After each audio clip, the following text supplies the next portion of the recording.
नमस्कार दोस्तों, मैं हूँ रूपाली और आप सबका स्वागत है क्राइम हैक में। इस 4-5 एपिसोड्स की मिनी सीरीज में हम देख रहे हैं कि रेप्स क्यों होते हैं, इनसे कैसे बचा जाए, समाज में ऐसा क्या गलत हो रहा है जिसकी वजह से ऐसे घिनौने कृत्य अब भी हो रहे हैं, समाज सुधार की कितनी ज़रूरत है और उसके लिए क्या करना चाहिए, और अगर आप विक्टिम बन चुके हैं तब क्या करें। पहले एपिसोड में हमने देखा कि सिर्फ निर्भया और हैदराबाद के ही किस्सों में लोग रास्ते पे क्यों उतरे हैं, बाकी के किस्सों में लोग रास्ते पे क्यों नहीं उतरते, और रेप को लेकर समाज में क्या कॉन्ट्रास्टिंग प्रतिक्रियाएं आ रही हैं। दूसरे और तीसरे एपिसोड में हमने देखा कि रेप सिर्फ औरतों के साथ ही नहीं, ये किसी के भी साथ किसी भी उम्र में हो सकता है। और हमने रेप्स की पीछे की मेंटालिटी भी देखी। पहला, गुस्सा। दूसरा, समझ या ज़रूरत से ज़्यादा चीज़ें मिलना। तीसरा, किसी को सबक सिखाने का एटीट्यूड। चौथा, छीनने की टेंडेंसी। पांचवा, रूल्स तोड़ने की टेंडेंसी। और छठा, insensitivity due to media bombardment. तो चलिए अब देखते हैं कि खुद को कैसे बचाया जाए।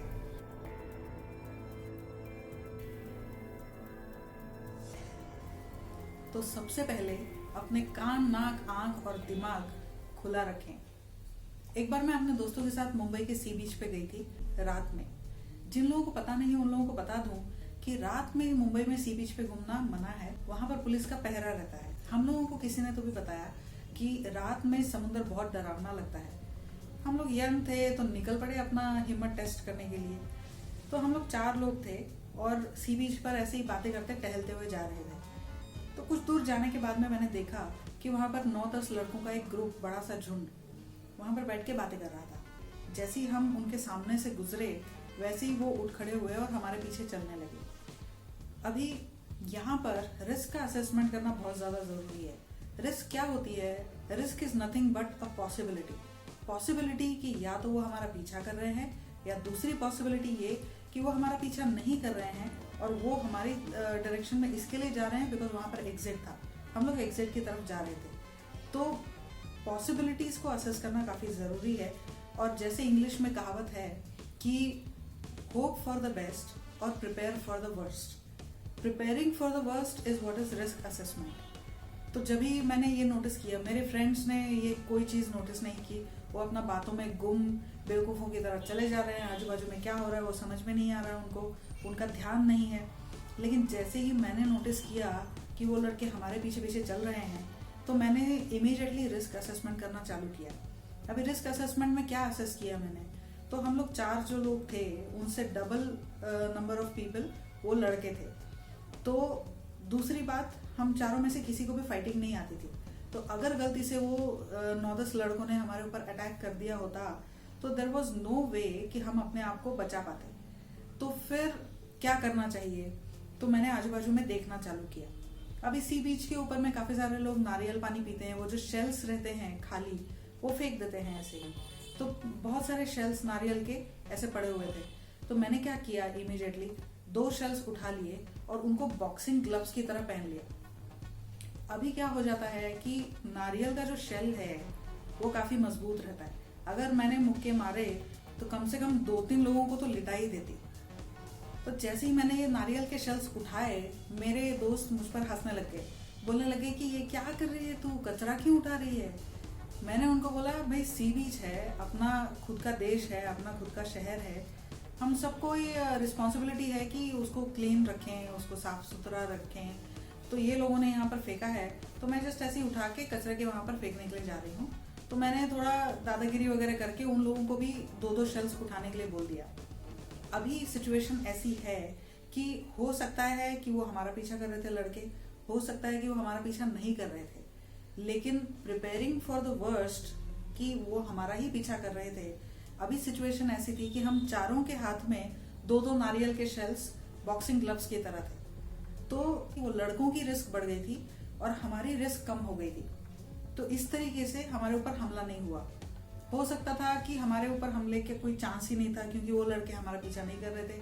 हो सकता था कि वो हमारा पीछा कर रहे थे और बिकॉज हम लोगों ने वो नारियल के शेल्स जो थे वो बॉक्सिंग ग्लव्स की तरह पहन लिया था, तो उसकी वजह से हमारे ऊपर की जो रिस्क थी वो टल गई। तो रिस्क को पहचानने को आना चाहिए और अपने डर का इस्तेमाल करने को आना चाहिए। तो अपने डर का कैसे इस्तेमाल कर सकते हैं? तो इंग्लिश में कहावत है कि जब भी डर लगता है तो फाइट या तो फ्लाइट मोड में हम चले जाते हैं, मतलब वहां पर रुक के या तो लड़ते हैं या तो फिर वहां से भाग जाते हैं। लेकिन मेरा ये मानना है कि हम एक और चीज करते हैं जिसका नाम है फ्रीज होना। काफी सारे लोग डर के मारे फ्रीज हो जाते हैं, उनका दिमाग काम करना बंद कर देता है, उनके हाथ पैर काम करने बंद कर देते हैं। तो ये 3 चीजें होती हैं, एक फ्रीज होना, दूसरा फाइट, तीसरा फ्लाइट। तो ये 3 रिस्पॉन्सेस होते हैं हमारे डर के। तो अपने को क्या करना है कि हमको ये पता करना है कि हम डर के मारे हमारा क्या रिस्पॉन्स निकलता है। जैसे फॉर एग्जाम्पल मैं जब भी डरती हूँ तो मैं भाग खड़ी होती हूँ।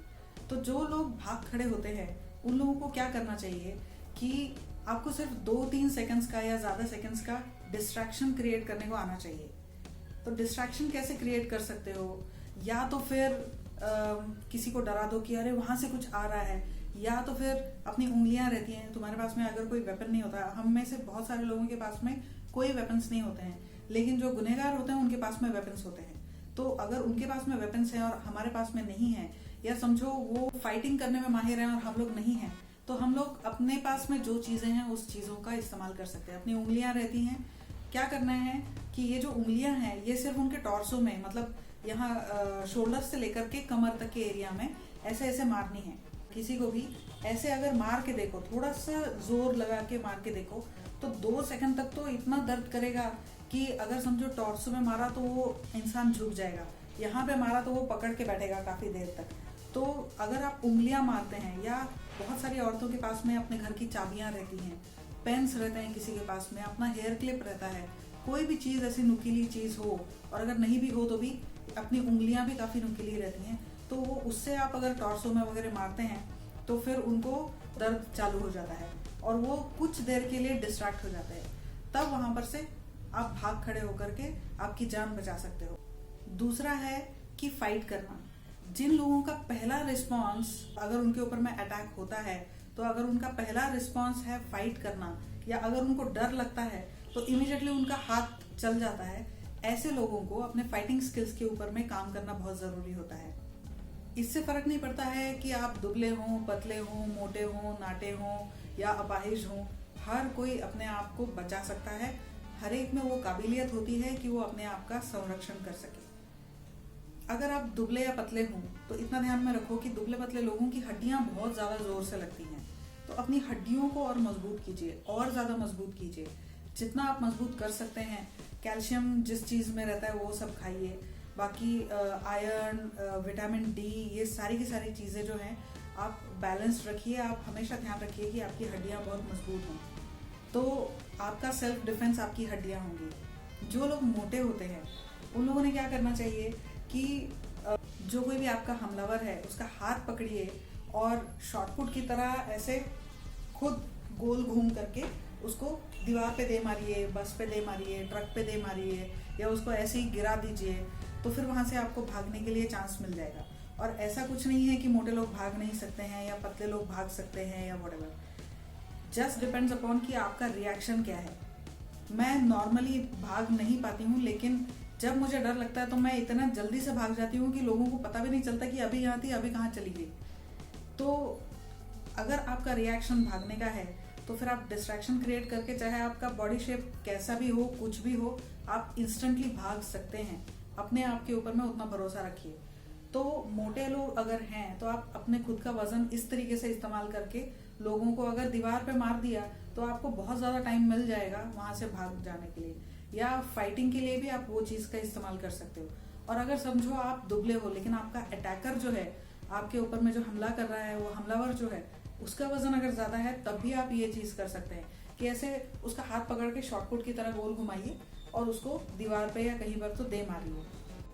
अगर आप नाटे हैं तो कमर के नीचे आप वार कर सकते हैं, और नाटे लोग भागने में बहुत तेज रहते हैं, तो भागने की प्रैक्टिस कीजिए आप। और जो लोग अपाहिज हैं वो समाज से अलग नहीं होते हैं, दुनिया से अलग नहीं होते हैं, आप भी एकदम हमारे तरह ही हैं। काफी सारे लोग जो पैर होते हुए चल नहीं सकते हैं, भाग नहीं सकते हैं, या आंखें होते हुए देख नहीं सकते हैं, कान होते हुए सुन नहीं सकते हैं, दिमाग होते हुए सोच नहीं सकते हैं। दूसरों की छोड़ो, मेरा खुद का वही हाल है। कुछ दिनों पहले मुझे वायरल हुआ था जिसकी वजह से काफ़ी सारे इंपॉर्टेंट न्यूट्रिएंट्स चले गए थे और 2 महीने तक मैं चल नहीं पा रही थी। तो भागना तो बहुत दूर की बात हो गई। काफ़ी बार मुझे आजू बाजू की चीज़ें दिखाई देती हैं, लेकिन सामने पड़ी हुई चीज़ दिखाई नहीं देती। और मुझे मालूम है कि बहुत सारे लोगों का ये चीज़ का प्रॉब्लम है कि सामने पड़ी हुई चीज़ दिखाई नहीं देती है। और मेरा बचपन में इतना ज़्यादा कंसंट्रेशन हुआ करता था कि अगर मेरे आजू बाजू में भूचाल भी आ गया, प्रलय भी आ गया, तो भी ना मुझे सुनाई देता था, ना मुझे दिखाई देता था, और ना ही मैं उसे सूंघ सकती थी। स्मेल का भी कोई सेंसेशन नहीं होता था। इतना ज़्यादा एक चीज़ के ऊपर में मेरा फोकस था। तो ऐसे दुनिया में लोग भरे पड़े हैं। तो डज नॉट मैटर कि आप एक्चुअली में फिजिकली डिसेबल्ड हो या व्हाटएवर। बहुत सारे लोग डिसेबल्ड ना होते हुए भी डिसेबल्ड होते हैं। तो आप दुनिया से कुछ अलग नहीं हो। तो चाहे आप फिजिकली डिसेबल्ड हो चाहे ना हो, आप अपनी कमजोरियां क्या हैं वो आपको पता होना चाहिए, और उसके हिसाब से या तो आप वर्क अराउंड ढूंढो या तो उसको अपना स्ट्रेंथ बना लो। जैसे एक ज़माना था जब ही इंडिया में लोग कहते थे कि पॉपुलेशन जो है वो अपना सबसे बड़ा प्रॉब्लम है, लेकिन अभी ऐसा सिचुएशन हो गया है कि उस प्रॉब्लम को या उस कमी को हम लोगों ने स्ट्रेंथ बना दिया है। अभी दुनिया भर की कंपनियां इंडिया में आना चाहती हैं क्योंकि यहाँ पर कस्टमर बेस कितना ज़्यादा हो गया है। तो कोई भी चीज़ कभी भी कमी बोल के मत लो। कभी भी आप कमी को अपना स्ट्रेंथ बना सकते हो, और कभी भी आपका स्ट्रेंथ आपकी कमी बन सकता है। तो आप सिचुएशन के हिसाब से आप मोल्ड होना सीखना चाहिए या सीखना ज़रूरी है। अगर आपके पास में कोई छड़ी है, समझो अगर आप अंधे हैं या आपको पैर से चलने के लिए नहीं आता है और आप छड़ी का इस्तेमाल करते हैं, तो अगर आपके ऊपर में किसी ने अटैक किया तो वो छड़ी का भरपूर इस्तेमाल कीजिए। अगर समझो आप पैर से चल नहीं सकते हैं, भाग नहीं सकते हैं, तो फिर आपको ये पता होना चाहिए कि ये आपकी लिमिटेशन है। तो now you have to work around it. कैसे वर्क अराउंड करेंगे? तो आपको मालूम है आप नहीं चल सकते, तो या तो दुनिया में सबसे अच्छा छुपने का स्पॉट ढूंढने के लिए आपके अंदर स्किल होनी चाहिए कि आपके जैसा कोई दूसरा अच्छा छुपने का स्पॉट नहीं ढूंढ सकता, ऐसा होना चाहिए। या तो फिर अगर आप चल नहीं सकते हैं तो आपको ये इंश्योर करना है कि सामने वाला जो आपका अटैकर है वो भी आपके लेवल पे आ जाए। या तो उसको नीचे गिरा दीजिए या तो उसके पैर पर वार कीजिए, और एक बार वो नीचे गिर गया तो फिर आप उसको या तो सिर पे मारिए या तो कुछ और, तो वो बेहोश हो जाना चाहिए। इतना जोर से या इतने ऐसी जगहों पर नहीं मारना है, जो मैं आगे आने वाले कुछ वीडियोस के अंदर मैं कवर करूंगी कि कौन सी जगह ऐसी होती है जहां पर आपने अगर वार किया तो इंसान बच सकता है, और कौन सी ऐसी जगह ऐसी होती है जहां पर वार किया तो फिर वो इंसान के मरने की आशंका होती है। तो आपको मर्डर नहीं करना है, आपको सिर्फ अपने आप को बचाना है। तो उसके लिए आप ऐसे कीजिए कि भाई वो आपके लेवल तक आ जाए सबसे पहली बात तो, और आपके लेवल पे आ गया तो फिर द गेम इज योर्स, तब आप अपने आप को बचा सकते हो। तो अगर आप फाइट करना ही चाहते हैं तो इतना ध्यान में रखना है कि अगर आप नौसिखिए हैं, अगर आपने सीखा नहीं है कि फाइट कैसे करना है, तो बेसिक नॉलेज आपको होना चाहिए। कि सबसे पहली बात तो ये होनी चाहिए कि यूजुअली मूवीज वगैरह में दिखाते हैं कि ऐसे पंच मारते हैं, बट अपना स्पेशली औरतों का ये जो हिस्सा रहता है ये काफ़ी नाजुक रहता है। क्यों? क्योंकि इसके अंदर में बहुत सारी छोटी छोटी हड्डियाँ रहती है, बहुत छोटे छोटे जॉइंट्स रहते हैं। तो अगर हम लोगों ने पंच भी मारा तो भी ये जो रिस्ट रहती है इसको बहुत टाइट रखना बहुत ज़्यादा ज़रूरी है। अगर आप ऐसे मारते हैं ऐसे मारते हैं तो पहले ही मुक्के में आपकी रिस्ट जो है वो पूरी तरीके से दुख जाएगी, खराब हो जाएगी, उसके बाद में आप पंच नहीं मार पाओगे। तो फिर आपका ये हाथ जो है वो काफ़ी इनफैक्ट साल भी लग सकते हैं कि आपके टेंडन्स वगैरह को अगर कुछ दुख गया या लग गया या कुछ टूट गए टेंडन्स, तो फिर वो वापस जोड़ने के लिए काफ़ी ज़्यादा टाइम लग जाता है, आपके काफ़ी सारे आगे के साल उसमें लग जाएंगे। तो आप रिस्ट से जितना हो सके या मुक्के से जितना हो सके ना मारें, बिकॉज ऐसे मारा तो यहाँ पर सब छिल भी जाता है और यहाँ की हड्डियाँ, इधर की हड्डियाँ, ये टूटने के भी चांसेस बहुत ज़्यादा होते हैं। तो अगर आपने सीखा नहीं है तो आप ये करने के लिए ना जाएं। इंसान के बॉडी में सबसे ज़्यादा स्ट्रॉन्ग ये वाला रहता है, तो अगर आप कोनी मार सके तो वो बहुत ज़्यादा अच्छा होगा। और अगर आपने वो शॉर्टपुट की तरह लोगों को ऐसे हाथ पकड़ के, या उन्होंने आपका हाथ पकड़ा ही होता है, अगर वो लोग अटैक कर रहे हैं आपके ऊपर में तो वो आपका हाथ पकड़ते ही हैं, तो आपको सिर्फ ऐसे गोल घूम करके उनको किसी तो भी चीज़ पे मार दिया तो फिर आपके बॉडी को कुछ नहीं होगा, लेकिन उनके बॉडी को काफ़ी सारा लग सकता है। तो ये ऐसे तरीके आप ढूंढिए, जैसे ये उंगली का तरीका बताया, या तो फिर आपके पास में पेपर स्प्रे अगर आप रख सकते हैं तो वो वाला तरीका भी काफ़ी अच्छा है, जिससे आपके बॉडी को ज़्यादा हार्म ना हो। क्योंकि जब भी आप फिजिकल फाइट में जाते हैं तो काफ़ी बार आपको भी उतना ही लगता है, उतना ही दुखता है जितना सामने वाले को आप दुखाना चाहते हैं, लगाना चाहते हैं। कभी कभी आपको ज़्यादा भी लग सकता है। Same is the case with पैर। अगर आप पैर से किसी को मारते हैं तो ऐसे ना मारें, ऐसे करके जो आपका एड़ी रहता है, एड़ी से मारना ज़रूरी है। इवन जो फुटबॉल खेलते हैं उन लोगों को यही सिखाया जाता है कि फुटबॉल को ऐसे ना मारें, वो फुटबॉल को ऐसे मारें तो फिर इम्पैक्ट की जो पावर रहती है वो ज़्यादा हो जाती है। तो उस तरीके से मारना चाहिए अगर आप पैर से मार रहे हैं तो। और बहुत इम्पॉर्टेंट चीज़ ये है कि अगर नाइफ फाइट हो तो यूजुअली मूवीज़ में जैसे दिखाते हैं कि चाकू मारा तो आ करके लोग गिर जाते हैं, वैसा रियलिटी में नहीं होता है।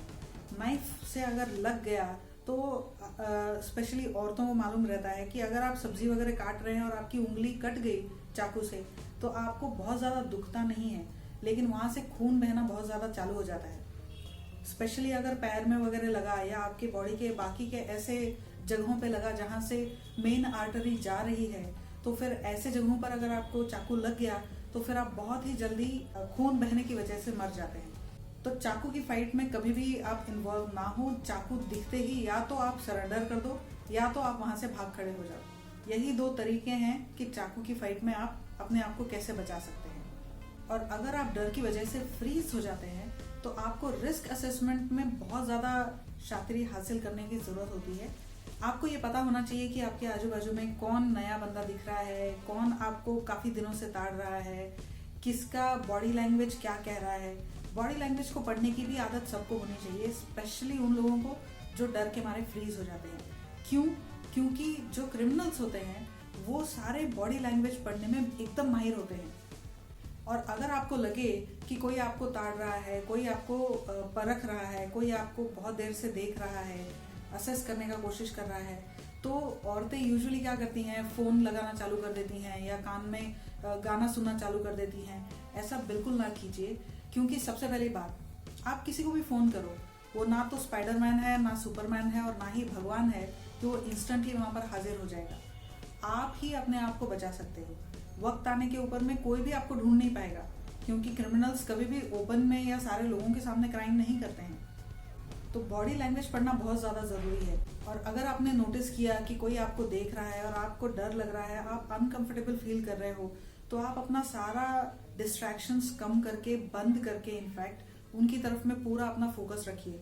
क्यों? बिकॉज वो आपको कंटिन्यूसली देख रहे हैं, और अगर आपने उनको कंटिन्यूसली ऑब्जर्व नहीं किया तो फिर आप रेडी नहीं होंगे जब भी वो अटैक करेंगे। लेकिन वो आपको बहुत अच्छे से परख लेंगे।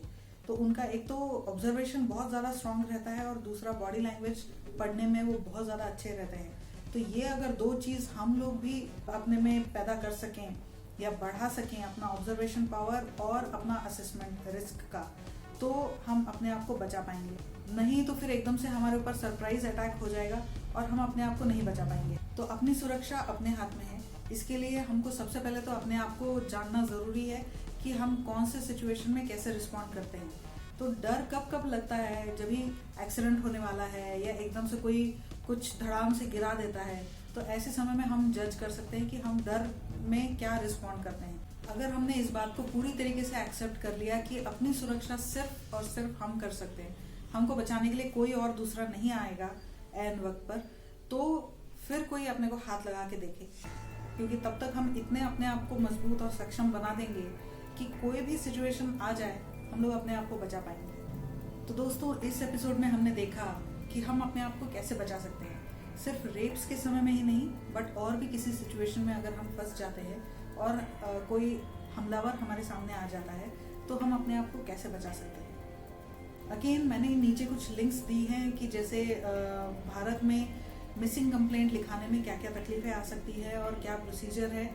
दूसरी लिंक के अंदर में ऐसे है कि रेप्स को लेकर के क्या क्या कानून है, किस चीज़ को रेप्स कहा जा सकता है, किस चीज़ को सेक्सुअल असॉल्ट कहा जा सकता है, किस चीज़ को सेक्सुअली नॉट एक्सेप्टेबल चीज़ें कहा जा सकता है, और हर एक वो चीज़ों के लिए क्या क्या पनिशमेंट्स हैं इंडिया के अंदर में, ये वो लिंक में कवर किया गया है।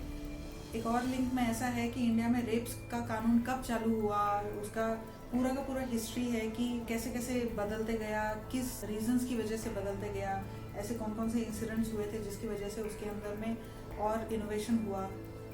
एक और लिंक में ऐसा भी है कि जो विकिपीडिया की लिंक है उसमें ऐसा है कि पर 1000 पॉपुलेशन इंडिया में कितने क्राइम्स होते हैं और उसका कंपैरिजन वर्ल्ड ओवर से किया गया है। उससे हमको ये पता चलता है कि जिस तरीके से पूरी दुनिया की मीडिया इंक्लूडिंग इंडियन मीडिया ये बताना चाहती है कि India is the rape capital of the world, ये चीज़ सही नहीं है।